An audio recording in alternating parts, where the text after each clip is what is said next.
Hey everybody, Elizabeth Nader back with you on the Nader Narrative and Jersey First TV.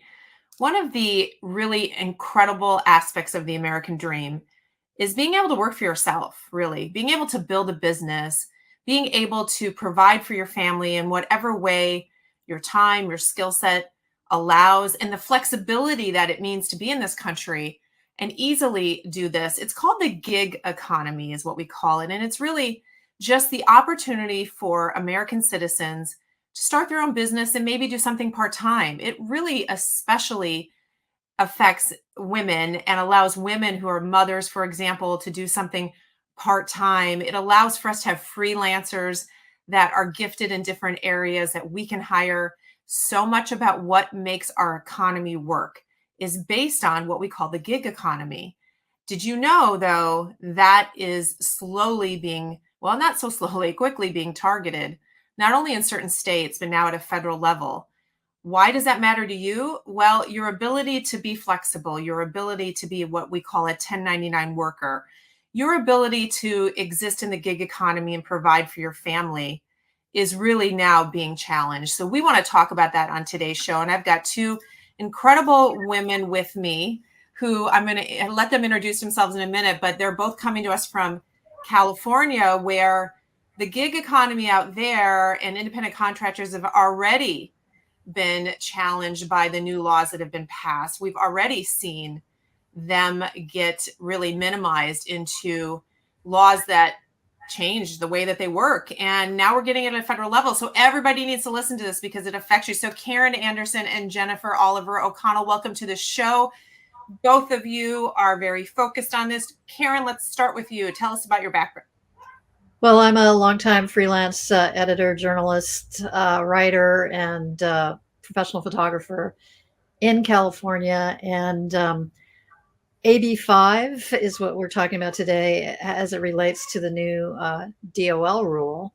And AB5 went into effect in California in 2020. It's an anti-independent contracting law that really severely restricts independent contracting across all the professions in the entire state. And it impacted just hundreds of thousands of people, through the years who lost their livelihoods and incomes overnight because of it. And so I formed a group called Freelancers Against AB5. I had about almost 19,000 members at one time, and they all shared, everybody comes in and shares their stories of devastation. And we've identified 600 categories of professions just within my group that have been impacted in some way or another by AB5. It's unbelievable. And we're going to dig into what it did. And again, everyone, that's the California rule that passed. And now we've got it at the federal level. Jennifer, tell us about what you do. I have a feeling you're going to use the word freelancer in there. Yeah, I would be the example of a freelancer just because my career paths and my career focus have been multi-hyphenate. I'm a writer, investigative journalist. I am a reinvention coach, or was a reinvention coach, and I am also an experienced yoga instructor who I ran programs. I certified yoga schools around the world. I have taught other yoga teachers, trained in and certified them. And all of that was possible and joyful before AB5 hit California. AB5 had the immediate chilling effect of, first of all, killing the yoga certification business. I was 1099 through an organization. There was whispers and word that they would hire us on for another round of 6 months. And as soon as AB5 was signed into law in 2019, bye-bye, they never said anything more to me. That opportunity was gone because I was in California. Others got signed back on. I knew that, but definitely the fact that I was in California had that chilling effect that Karen talks about, their main intention of stopping people from working. Mom and pop yoga studios are the ones that hire on 1099 teachers, and you get all types of perks and incentives for doing that. The teachers like it. The yoga studio owners like it. They are allowed to have their classes full without dealing with employee benefits and all the other 9 yards. And a lot of them shuttered their doors, frankly. It was a double whammy of COVID and AB5 that had them close their doors. So there went that work. thanks to AB 2257, which was the attachment bill, the exemption bill that they put on because writers were filing lawsuits, other people were filing lawsuits. Supposedly gave me exemptions. It finally lifted that 35 per year per outlet cap, but it's still having a contract. I actually recently had somebody write to me saying, I dealt with large scale corporations for decades, never had to have a contract with them. It was a handshake. How do you do? As soon as AB5 entered in, totally wiped that out, having to, save themselves from lawsuits, the whole 9 yards. So that's what I was restricted with. So frankly, 6 months ago, I left the state. I moved to another state. But now we are looking at that independent contractor rule that's coming in to do the same thing as AB5. And it just it's frustrating. It's frustrating. It's following you. Well, now it's at the federal level. We've had rumblings of it here in New Jersey, but now the Department of Labor is enacting this rule. And let's be clear about this. It disproportionately affects women because I think we're all probably a similar age. And if I were to give you my resume, if it were just like you guys did, there are a lot of different things that I do. And we have that, especially, I think, in probably midlife, that opportunity to reinvent ourselves, that opportunity to be building things that are outside of traditional employment. And then on the other side of it, we have small business, which is the backbone of this economy, and small business that needs to be able to be really light on their feet and not have massive overhead. And like you said, with the yoga studio is a good example. Opportunities to hire people as they go, as independent contractors, when the need arises. This is what allowed small business, Main Street business to build. So we can already know what happened in California, Karen. The exemptions, they had to get like 100 different exemptions carved out. I mean, when this AB5 passed, it had to be just like an earthquake to small business. Well, it was like a Titanic, and every single profession was swimming for the nearest lifeboat trying to get their own exemption. So it became, it divided the opposition coalition because everybody was just interested in their own exemptions. And so the mythology about the exemptions is that they solve the problem for a lot of freelancers, as you mentioned, 100 supposed exemptions, but most of them come with fine print that make it almost very difficult and in some instances impossible to obtain an exemption. So there's a lot of smoke and mirrors involved with the exemptions. Now with the DOL rule, there are no exemptions at all. Right. So, right. Yeah, although you have financial advisors who are actually trying to lobby to get an exemption from the DOL rule. Of course they are. They're maneuvering themselves. Of course they are. But they can't. They're not allowed to. Because it's a federal regulation in the Fair Labor Standards Act. Yeah, it's a little bit different than being able to. So who would they appoint? Even if they were able to grant exemptions, who would they appoint as an exemption czar? And it would be the same, chaos and confusion that's unfolded in California, with just picking winners and losers and people with the loudest voices and the money with the most to hire the lobbyists or the ones that get favors from the legislators. It's in California, it's been a complete and total mess. And I just like to add, I forgot to mention that both Jennifer and I are both visiting fellows with the Independent Women's Forum. Yes. And from the very beginning, the Independent Women's Forum has been very helpful in helping to amplify, the stories of devastation coming out of California, and now helping to educate the public about how the DOL rule is likely to impact more than 64 million independent contractors nationwide. Well, it'll impact everyone on this call right now, for sure. It's a direct impact. And I want those listening to understand this. If you're an employer and or on the other side of it, a gig worker or 1099, right now under the Trump rule and under most states, it's really comes down to, do you direct the work, right? It was a simple way of looking at how much control does the employer have over that individual in terms of directing their work, and how much are they involved in, profit and loss and things like that. It was more of a simple way. And I know as a business owner, it was the way I always understood it, to look at someone and say, well, are they 1099 or should they be on payroll? Now, let's look at why would this change? This is a money grab. I mean, this comes down to control. This comes down to wanting more taxes coming into the federal government or the state government. I mean, Jennifer, I don't know how else to really put context around this except it's about tax dollars. Oh, more than tax dollars, it's about union control. Ah, there you go. The labor unions, they're losing money. They have been losing money every year, even before the Janus Supreme Court decision, but they've been losing money every year, and they want their dues back. They want their big CEO paydays. And so they figured the way to do that is to destroy independent contracting. It's also an attack on freedom.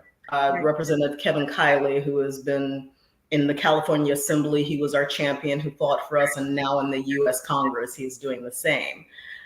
He said it is such an attack on the freedom to the American freedom, as you said earlier, to do as you choose, to work in a way that suits you, and also to pursue to build businesses. Businesses are built on one person, one idea, and then it expands. That's right. Under this new DOL rule, that's going to be impossible. No one's going to be able to, hire other people, partner with other people. Innovation is going to die. Yes. There are so many things that are a factor in this that are set to destroy innovation, destroy freedom, destroy small businesses. And as you said, money grabs. Yeah, small business is definitely on the line. And if anyone's ever started a small business, it's a lot to have payroll to start out. It's expensive to do that. And so you generally grow into it. There's a natural progression. But, Karen, when you look at COVID, even I look at what happened with COVID, and I think it was an impetus even more for people to enter the gig economy and say, I've got to be flexible and I need to make money where I can in other ways. I want to look at my career differently. So ironically, in a lot of ways, Karen, the 1099 universe probably grew through COVID, and now the clampdown is coming. I mean, this is a rude awakening. Right. They really want to squash the trajectory of the independent workforce because they see too many people choosing independent contracting either as a career or as just simply a side hustle, or side gig to supplement your income. Again, these bad ideas are coming from California, and the acting Secretary of Labor in the Biden administration, Julie Su, came from California. She was the endorser and enforcer of AB 5 as labor commissioner there before she joined the Biden administration. So now she's in charge of this new DOL rule, along with the people from the wage and hour division of the Department of Labor, and how it impacts small businesses is really chilling. The rude awakenings in my group are the stories that come from small businesses who are either audited by the Employment Development Department for misclassification violations under their payroll tax audit system, or investigated by the Division of Labor Standards Enforcement, and the fines and penalties for misclassifying a single independent contractor that you might use here or there in a traditional, contracting relationship that we've all, come to, appreciate and enjoy over the years. The fines and penalties can be astronomical and enough to put you out of business in the hundreds of thousands of dollars. So that's why you're going to see a chilling effect. Even with the DOL rule, these businesses are going to err on the side of caution, most likely, because it's so the rule itself is so arbitrary and capricious, and it's hard to make heads or tails of it as to how it might affect you. Sure. And heavy-handed. And, Jennifer, let's give an example. You gave the yoga studios, which is really good. Another example could be, let's say you're a wedding photographer and, you're on your own, you have your own business. And as your business comes in, maybe you get 2 weddings booked on a weekend or even 2 on the same day. So you need help. So you need to bring someone in to help maybe cover one of the other weddings. But this is just a 1099 person that you pay. Potentially you would be barred from doing that. Potentially they would look at you and say, no, you have to put them on payroll. This is crazy. Yeah, I believe in California, they are still, thanks to AB 5, videographers and photographers still can't do what they do. without quote unquote employees. And yeah, that will be spread nationally. You can't hire someone to carry your camera around as a 1099. You have to hire them for that one day as an employee, which is just ridiculous. It's unconscionable. I mean, you're, and understand, if you've never done payroll, you're hiring them as an employee, which means you have all the processing. You need to find a way to do payroll, which means you need a payroll company, unless you're going to do it yourself, which most people aren't going to do them. No, not a good idea. You're not going to do it yourself. So now all of a sudden you're in this whole trap of, I need to do that. I need to figure it out. So you're adding costs. And of course you're paying corporate payroll taxes on top. I mean, it's almost hard to believe this is happening. Karen, I guess, the message to everyone is, whether or not you're a 1099, or you hope to be one, or you think you have a freedom that maybe you don't have now, or you're a small business, which accounts for a massive part of our economy. Okay, California, bummer, get out of the state. We mourn for you guys, right? But now a federal law, what do we do? I mean, they passed a rule, right? So it's got to come to Congress now to try to negate this.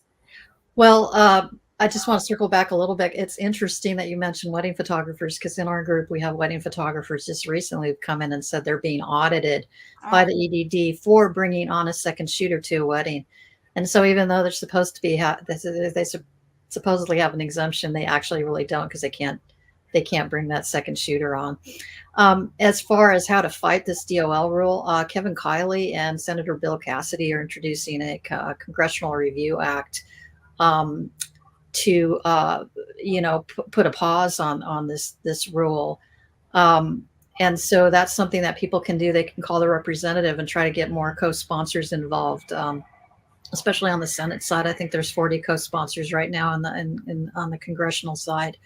But we really need to flood our representatives' phone lines and email boxes and let them know that we're very, very worried about how this is going to impact us, despite them saying that, oh, well, this might be innocuous, or it's not really the ABC test. It's not really like AB5. But when you read through all the language, the ABC test is peppered all throughout the rule, and particularly the problematic B prong of the ABC test in California is almost verbatim in one of the 6 factors. And there's a 7th mysterious factor that they can add anything onto. So it's really important that people wake up and understand what's happening, because it can happen in California, where the canary in the coal mine. Here, it can happen nationwide, and it appears to be happening. It'll start, it goes into effect on March 11th of 2024, this new rule.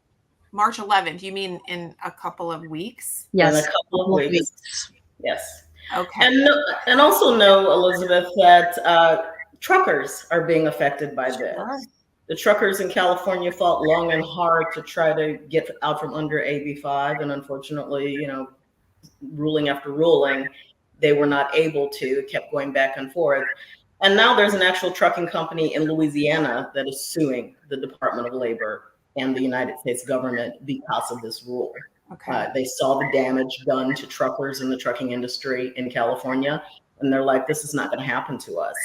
So you have an entire nation of truckers who live in various states, enjoy their independence, enjoy working for several different companies, hauling back and forth. And this is going to affect the food supply. This is going to affect industries of various stripes. I mean, look at the truckers in New York who are refusing to come into New York because of what they did to the Trump administration, or Trump himself and his business. It's like, imagine a chill on the trucking industry throughout the nation. People are going to be highly upset. If people don't understand how it's going to affect you, that's how it's going to affect you. I just heard my grocery prices go up when you said that. That's it. Right? I mean, we're so dependent on the trucking industry, and thank God for truckers. Thank God for their courage and standing up. So I'm hearing we're going to have some legal challenges here, which, hopefully that's one channel, but we need to get to Congress now, and they need to put this on hold. Certainly if the 24 presidential election changes, hopefully that would, negate this and turn it around. But I mean, it's imminent. And Karen, when I said to you before, I think earlier before we went live, according to the DOL, it's a 6-factor reality test. How many pages is this ruling?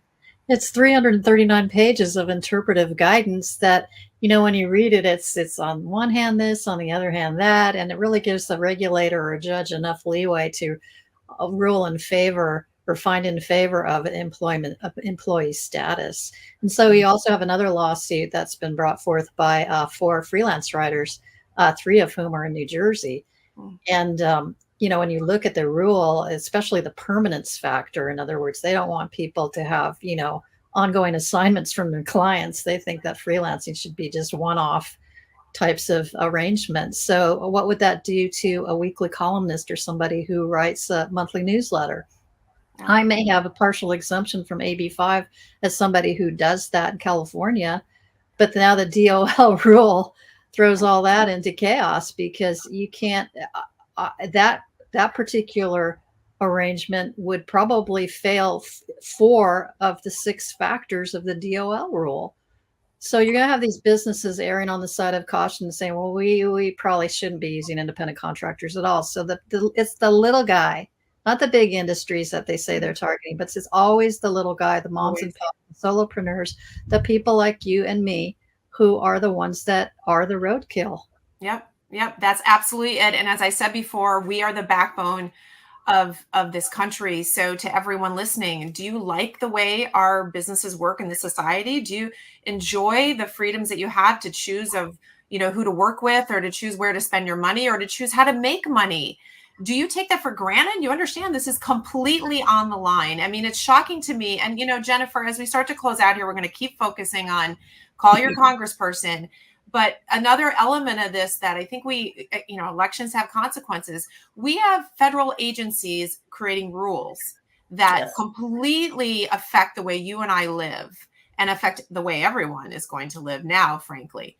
And they're acting on their own without oversight. This is an issue. Definitely. Yeah. Elections have consequences, as you said, and looking at who is trying to not only uphold the nominees at this agency, the Jessica Lumens and the Julie Sues, but also what was their support on the PRO Act, which was the legislative way they were trying to get in the same things, the same chilling ABC tests, the same restrictions on independent contractors and independent professionals. So you need to not only lobby your legislature about that, but look at the people who are voting a certain way and then vote differently. That's the only way you're going to change that. There is also hope on the horizon, we think, in the Supreme Court, with Chevron being up for review. And Chevron is, if struck down, it will put a tightening on these agencies. It will prevent them from acting like unelected legislative bodies. Yeah, no kidding.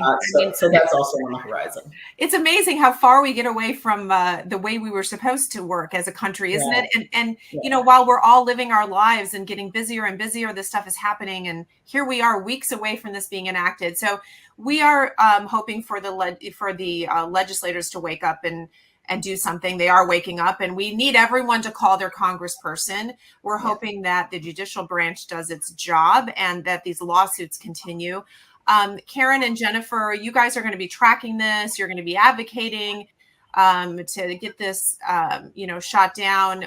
We would love to have you back to talk about it. Keep us in the mix. We will put out the alert here in New Jersey. I'm very, very concerned about this. I'm going to let you each have a last word just to make sure people know they can't take this too seriously. Karen. Well, if you want to educate yourself about all the ins and outs of these anti-independent contracting labor policies, you could go to the Independent Women's Forum. There's a lot of information and articles and everything that are coming out of their organization, and they are actually, really helping to sound the alarm. It is something that a lot of people don't understand, and there's a lot of misinformation about AB5. Some people think it's been repealed or that it really doesn't impact Californians anymore, which is just completely not true. And another thing is that this DOL rule is not innocuous in the least. We've already seen evidence of companies eliminating independent contractors. For example, a tutoring company based in California just terminated their independent contractors in New Jersey and Massachusetts because of this new rule. And they cited the regulation in the termination letter that goes into effect on March 11, 2024. So the dominoes are already starting to fall. Incredible. Incredible, Karen. Jennifer, last word to everyone. Yes, I concur with Karen. Educate yourself. The Independent Women's Forum is a wonderful place to do that because in plain language, they talk about some of the effects of AB5, the effect of this rule would have. One of the pieces I wrote over there was an analysis of a Mercatus Center study that actually studied AB5 and its effects in California and shows that AB5 not only did not create employment for independent contractors, but it killed employment across the board, W-2 or 1099. These are facts that people need to know and understand and get educated about because it's not just some law far away in DC. It's affecting your caregiver, your massage therapist, your trucker friend, right? The business across the street, the coffee shop. It's going to have an effect on all of that. Everyone, and not just women, everyone. It just happens to affect us more, which is ironic coming from a party that supposedly is pro-woman, but that's a different show. So ladies, thank you so much for fighting for this, for letting people know. Independent Women's Forum, of course, doing an incredible job, and we're going to continue to follow what they're doing. But let us know, keep in touch. We are going to put the alert out. This is very, very serious, and we appreciate that you guys have put so much work and will continue to do so. Many times it's the 20% standing up for the 80%, but that's what we got to do. So thank you for your intelligence and your commitment to this. I appreciate you fighting for me as well. And to my audience, guys, take it seriously. Call your congressperson. Let's track this, and we will talk to you next week. Thanks, guys. Thank you so much.